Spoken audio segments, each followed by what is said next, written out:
और अब खबर विस्तार से। आज 5 सितंबर है, यानी भारत के दूसरे राष्ट्रपति डॉक्टर सर्वपल्ली राधाकृष्णन का 134वां जन्मदिन। डॉक्टर सर्वपल्ली राधाकृष्णन के जन्मदिन को हमारा देश शिक्षक दिवस के रूप में मनाता आ रहा है। इसी क्रम में आज पूरे देश के साथ साथ कटिहार में भी छात्र छात्राओं द्वारा जगह जगह अपने सम्मानित शिक्षकों के लिए कई तरह के कार्यक्रम आयोजित किए गए। इन सभी कार्यक्रमों में जहां छात्र छात्राओं ने अपने शिक्षकों को अपने जीवन का मार्गदर्शक बताया, वहीं शिक्षकों ने भी तहे दिल से छात्र छात्राओं को आशीर्वाद दिया। पूरे जिले में शहरी एवं ग्रामीण क्षेत्रों में जगह जगह शिक्षकों के सम्मान में छात्र छात्राओं द्वारा कई कार्यक्रमों का आयोजन किया गया है।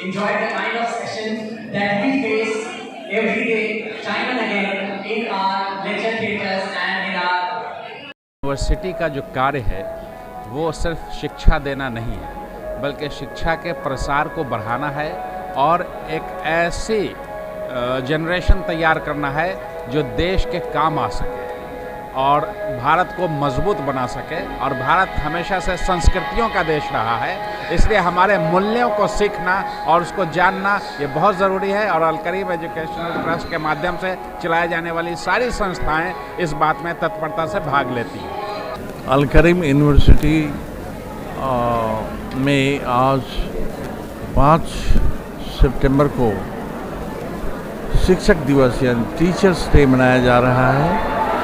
इसका खास एक महत्व है कि इस टीचर्स डे को हम इस यूनिवर्सिटी में इतने धूमधाम से हमारे सारे स्टूडेंट्स मना रहे हैं, जहाँ पर उन्होंने शिक्षा ली। हमारे सेकंड प्रेसिडेंट डॉक्टर राधाकृष्णन, जिनका आज जन्मदिन भी है, और उनसे शिक्षा लेते हुए हमारे बच्चे अपने गुरु को जो ज्ञान प्राप्त कर रहे हैं गुरु से, उसको एक प्रैक्टिस के रूप में, एक स्किल डेवलपमेंट के रूप में समाज के लिए वो कैसे अपने जीवन में ढालेंगे। और ख़ासकर टीचर्स डे का सबसे बड़ा महत्व है कि इस दिन संपूर्ण भारतवर्ष में हमारे छोटे छोटे बच्चे छोटे स्कूलों में अपने अपने टीचर्स का सम्मान करते हैं। उनके लिए बहुत सारे खेल कूद, ज्ञान, नॉलेज शेयरिंग, इन सब चीज़ों का आदान प्रदान करते हैं। वहीं शिक्षक दिवस के पूर्व हमारे केबीसी संवाददाता रवि झा ने जिले के शिक्षाविदों से यह जानने की कोशिश की कि उनके नजरिए से समाज की दिशा और दशा के निर्माण में शिक्षक की क्या भूमिका है। सबसे पहले हम चलते हैं स्कॉटिश स्कूल के प्रबंध निदेशक डॉक्टर अविनाश जी के पास। अविनाश जी, इस परिचर्चा में आपका स्वागत है। और जो गंभीर विषय है, जो मसला है, इस पर हम आपके विचार जानना चाहेंगे। क्योंकि अभी जो शिक्षण व्यवस्था है, इसमें हम चीज़ों को केवल किताबी ज्ञान को जैसे कहते हैं उसको ग्रहण कर रहे हैं।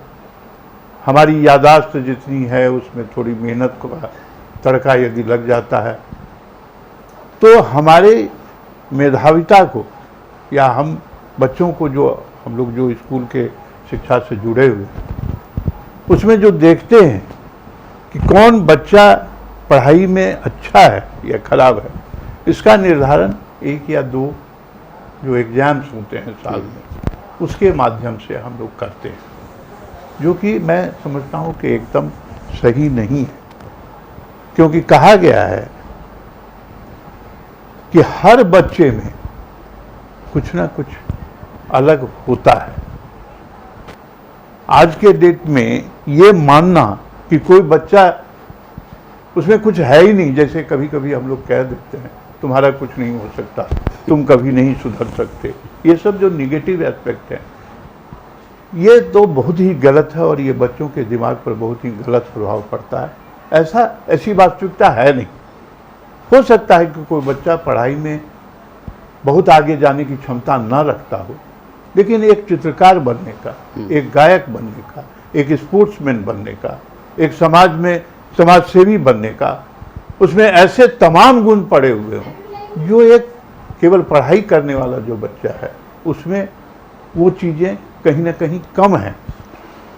तो मैं समझता हूँ कि इन सारी चीज़ों को समेकित रूप में एक विचार करने की ज़रूरत है। बदलाव आ भी रहे हैं। चलते हैं इस परिचर्चा में MBT इस्लामिया स्कूल के principal Nadeem Khan, doctor Nadeem Khan sir. वर्तमान व्यवस्था में विश्व गुरु बनने की कल्पना निरर्थक है। बिना उसमें सार्थक परिवर्तन किए हुए हम लोग उस दिशा में सफलतापूर्वक उसको अचीव नहीं कर पाएंगे। कई ऐसे कारक हैं जो विश्व गुरु बनने में बाधक हैं। मैं अगर बिहार की बात कहूं तो प्राथमिक सेवा के अंतर्गत शिक्षा और स्वास्थ्य को आना चाहिए, लेकिन जहां तक मुझे जानकारी है कि प्राथमिक सेवा वो एक बिहार सरकार में भी कैटेगराइजेशन होता है, प्राथमिक सेवा, द्वितीयक सेवा, और उसमें अलग अलग विभाग को जो डाला जाता है। तो शिक्षा को प्राथमिक सेवा के अंतर्गत वो नहीं है। ये बड़ा आश्चर्यजनक विषय है। मैं ये इस विषय पर फोकस कर रहा हूँ कि शिक्षा जो है वो प्राथमिक विषय के प्राथमिक सेवा के अंतर्गत उसको नहीं इंक्लूड किया गया है बिहार में। और हम लोग भी इस बात को महसूस करते हैं कि शिक्षण या शिक्षा देना, एक शिक्षक अगर प्रसन्नचित्त नहीं रहेगा, वो संतुष्ट नहीं रहेगा, तो वो कभी भी क्लास में अपनी पूरी क्षमता का परिचय नहीं दे पाएगा, ना अपनी पूरी क्षमता से वो बच्चों को का अध्यापन कर पाएगा।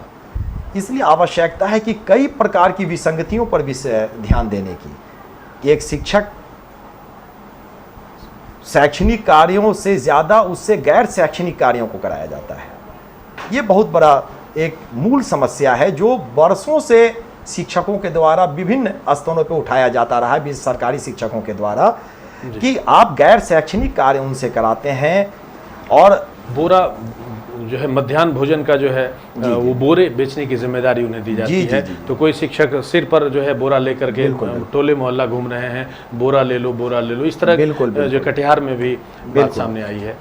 बिल्कुल, आप BLO की काम उनसे आप लेते हैं, बूथ लेवल ऑफिसर आप बनाते हैं, जनगणना हो, मतगणना हो, या फिर यहाँ तक के पशुओं की भी गणना की अगर का विषय आएगा तो आप उसकी दायित्व और जिम्मेदारी आप शिक्षकों दे देते हैं।